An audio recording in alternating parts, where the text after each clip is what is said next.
Saya Muhammad Fatal Alvan dari MBS 4G akan menyampaikan materi tentang penghimpun dana bank syariah. Langsung saja ke pengertiannya ya. Yaitu pengertiannya adalah kegiatan usaha lembaga keuangan dalam menarik dan mengumpulkan dana-dana dari masyarakat dan menampungnya dalam bentuk simpanan, giro, tabungan, deposito, atau surat berharga lainnya. Nah, dari sumbernya itu ada 3 sumber dari penghimpunan dana bank syariah tadi, yaitu 1, dana sendiri, yang kedua, dana dari giro atau simpanan tabungan dari yang dimiliki oleh masyarakat. Nah, selanjutnya adalah dari deposan. Terakhir, dana dari pinjaman, mungkin dari pinjaman ke bank lain atau Bank Indonesia biasanya.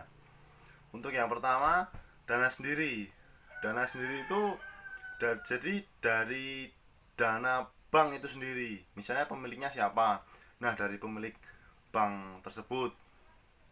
Nah, dan dana pinjaman itu kemungkinan dari pihak antar bank, mungkin dari bank yang lain atau mungkin dari pusatnya, itu BI biasanya, Bank Indonesia.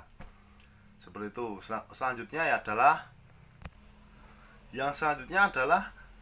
penghimpun dana dari deposan yang berbentuk giro. Rekening giro penerbitan cek untuk penarikan tunai atau buliat giro untuk pemindahan bukuan di mana penarikannya diambil dari simpanan yang dapat diambil setiap saat. Untuk yang kedua adalah cek, yaitu perintah tak bersyarat terhadap bank untuk membayar sejumlah uang tertentu pada saat penyerahannya atau bebas rekening untuk penarikan cek. Yang ketiga, itu adalah pada dasarnya merupakan perintah kepada bank untuk memindah bukuan sejumlah uang tertentu yang atau disebut juga beban rekening. Yang disebut Untuk yang selanjutnya adalah buliat giro, yaitu adalah pada dasarnya itu merupakan perintah kepada bank untuk memindahkan jumlah uang tertentu atas beban rekening atau dari milik penarik yang tertentu kepada pihak yang tercantum dalam buliat giro tersebut. Nah, dan jumlahnya itu tertera pada buliat giro tersebut. Nah, yang selanjutnya adalah dari contoh penghimpun dana dari deposan. Yang pertama, deposito berjangka. Deposito berjangka adalah simpanan yang penarikannya ketika jatuh tempo berdasarkan kesepakatan antara deposan dan bank. Nah, simpanan ini hanya dapat dicarikan pada saat jatuh tempo. Jadi ditentukan waktu oleh pihak yang namanya tercantum dalam buliat deposito sesuai dengan tanggal jatuh temponya. Nah, dari deposito berjangka itu ditentukan waktu. Yang selanjutnya adalah yang kedua, tabungan. Tabungan adalah simpanan yang penarikannya hanya dapat dilakukan dengan syarat tertentu yang disepakati, biasanya menggunakan buku tabungan, cash, card, atau kartu ATM atau kartu kredit. Nah, kalau tabungan ini kan misalnya dari langsung milik pribadi masyarakat, bukan dari beberapa pihak lembaga yang lain. Yang selanjutnya kita lanjut ke prinsip syariahnya. Jadi prinsip penghimpun dana bank itu menggunakan prinsip wadiah.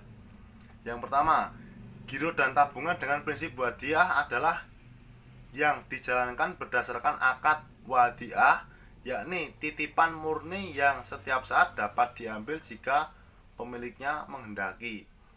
Jadi bank itu dititipi, lalu jika pemiliknya mau mengambil, dia juga bisa mengambil setiap saatnya. Seperti itu. Ya, yang selanjutnya jenis wadiah. Ini digunakan dalam prinsip penghimpunan dana itu, yang digunakan adalah wadiah yad domanah. Berbeda dengan wadiah amanah. Wadiah amanah pada prinsipnya harta titipan boleh dimanfaatkan oleh yang dititipi. Sedangkan wadiah yadomana itu pihak yang dititipi atau si pihak bank bertanggung jawab atas keutuhan yang barang apa sejumlah uang yang dititipi ke bank tersebut, sehingga dia boleh memanfaatkannya seperti itu. Mungkin ilustrasinya skema wadiah yadomana itu gini. Si pemilik atau masyarakat nasabah lah misalnya itu menitipkan hartanya di bank, lalu di hartanya itu dikelola dari bank tersebut, kan misalnya diputarkan lagi biar mendapatkan keuntungan dengan sistem bagi hasil. Nah, si nasabah tersebut itu juga dia diberi bonus oleh dari pihak bank atas pemanfaatannya dari bank tersebut. Tapi kan harus jelas kan, karena prinsipnya juga syariah, dan penyimpanan pun juga memanfaatkan barang atau uang titipan. Jadi misalnya kita menabung, itu uangnya kita juga dimanfaatkan oleh bank tersebut untuk mungkin pas ada program peminjaman untuk masyarakat yang lainnya yang membutuhkan, tapi dengan sistem bukan konvensional tapi bagi hasil. Kalau yang syariah itu gitu. Yang selanjutnya, di penghimpunan dana bank juga menggunakan prinsip mudorobah. Di dalam prinsip mudorobah, penyimpanan atau deposan bertindak sebagai sihabul mal atau pemilik modal. Jadi pemilik modalnya disebut sihabul mal. Nah, dan bank sebagai mudorib atau pengelola. Prinsip mudorobah dibagi menjadi dua. Jadi yang pertama, mudorobah mutlakoh atau uria. Bahasa konvensionalnya uria, unrestricted investment account. Dalam mudorobah mutlakoh tidak ada pembatasan bagi bank dalam menggunakan dana yang dihimpun. Jadi nggak terbatas dananya. Yang selanjutnya adalah baik, sekian penyampaian materi dari saya. Ada kurang lebihnya saya mohon maaf, mohon undur diri. Billahi taufik wal hidayah. Wassalamualaikum warahmatullahi wabarakatuh.